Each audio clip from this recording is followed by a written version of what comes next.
¿Escuchaste eso?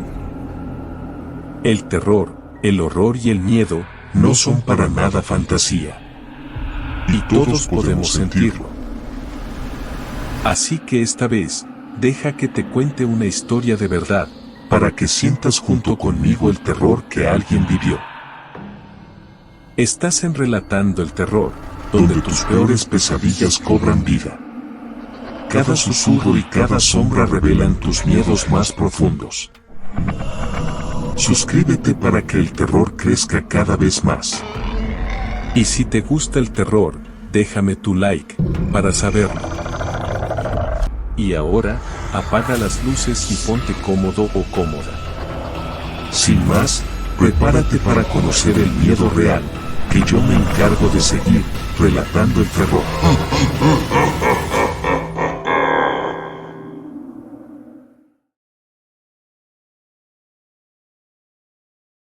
Sombras en la carretera de Durango.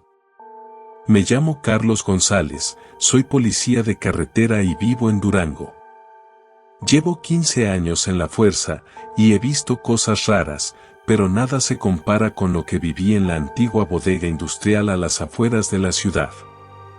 Un edificio abandonado, de esos que la gente usa para tirar basura o, peor, para hacer rituales satánicos según los rumores. Todo empezó con una llamada. Un vecino reportó luces extrañas y ruidos provenientes de la bodega a altas horas de la noche. Mi compañero, el joven Ramírez, y yo fuimos a investigar. Era un martes, alrededor de las 11 de la noche.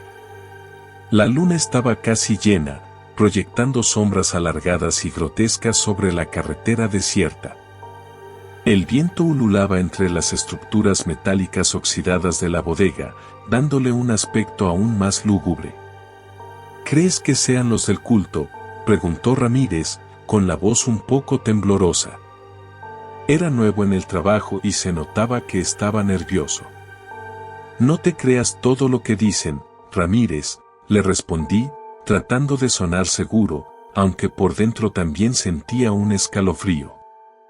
Lo más probable es que sean jóvenes drogándose o algún vagabundo buscando refugio. Llegamos a la entrada principal.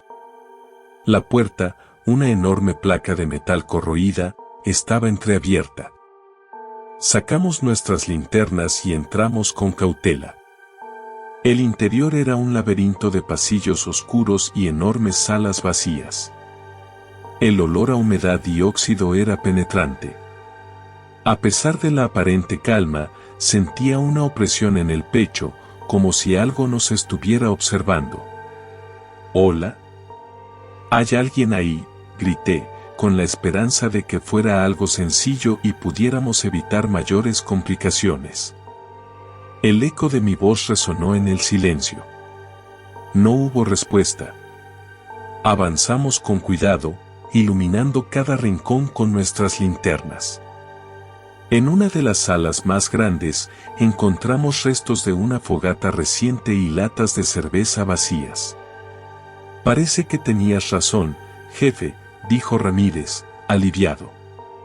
Solo eran unos jóvenes divirtiéndose. «No tan rápido», le dije. «Esto no me gusta. Hay algo raro aquí».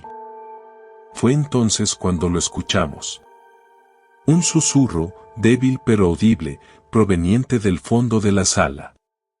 Parecía una voz femenina, lamentándose. «¿Escuchaste eso?», preguntó Ramírez, con los ojos muy abiertos.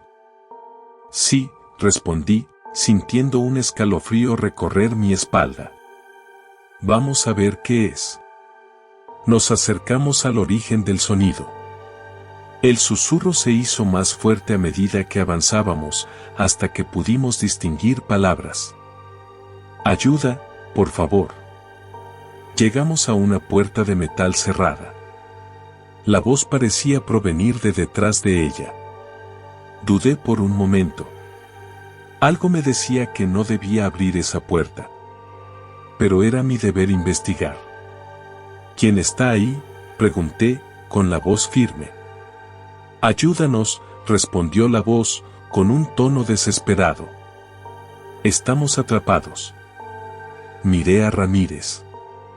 Él estaba igual de pálido que yo. Asentí con la cabeza y saqué mi arma. Ramírez hizo lo mismo. Con cuidado, abrí la puerta. Lo que vimos al otro lado nos dejó helados. La habitación era pequeña y oscura. En el centro, había 3 figuras humanas, encadenadas a la pared.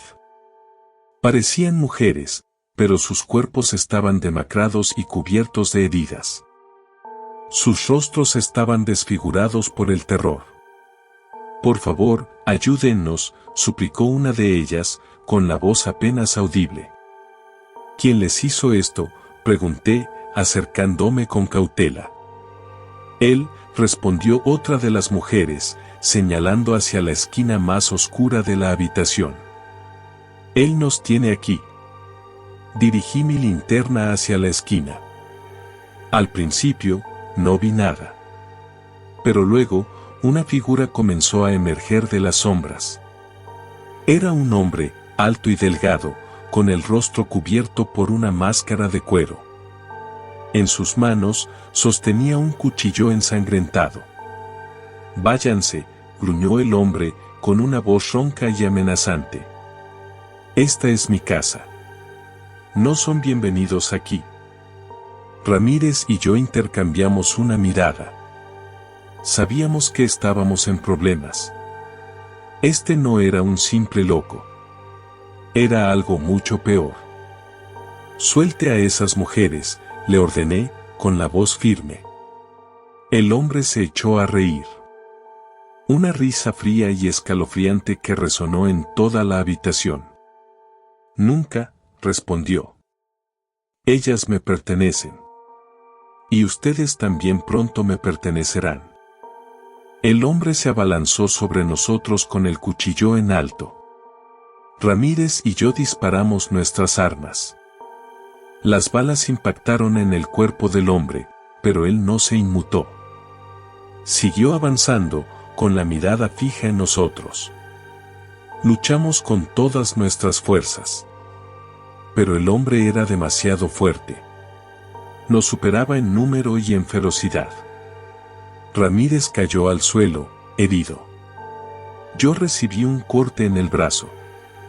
Estaba a punto de rendirme cuando escuché un grito. Una de las mujeres encadenadas se había liberado de sus ataduras y se había lanzado sobre el hombre.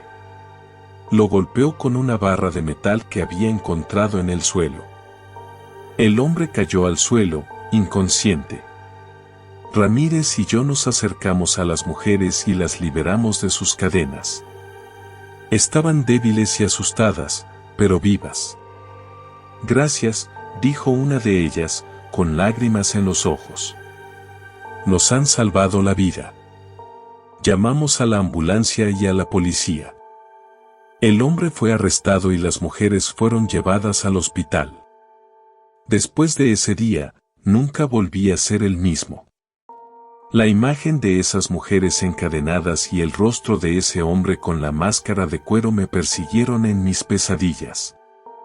Un mes después, recibí una llamada del hospital. Una de las mujeres había muerto. Las otras 2 estaban en estado crítico. Fui a visitarlas al hospital. Estaban delirando. Decían cosas incoherentes sobre fantasmas y rituales satánicos. Una de ellas me tomó de la mano y me dijo: «Él no está muerto. Volverá. Y esta vez, no habrá nadie para detenerlo». No sé si lo que me dijo era verdad. Pero desde entonces, cada vez que paso por la antigua bodega industrial, siento un escalofrío recorrer mi espalda. Sé que algo malo ocurrió allí. Y temo que vuelva a ocurrir. La carretera que lleva a ese lugar ahora se llama Soledad, y se siente como si la soledad nos acechara a todos. La soledad y algo más, algo oscuro que habita en las sombras. Y aunque la policía investigó y clausuró el lugar, los vecinos siguen contando historias de luces extrañas y lamentos que emanan de la bodega en las noches de luna llena. Historias que nadie quiere creer, pero que todos temen que sean ciertas. Porque en Durango hay lugares donde el mal se arraiga y se niega a morir.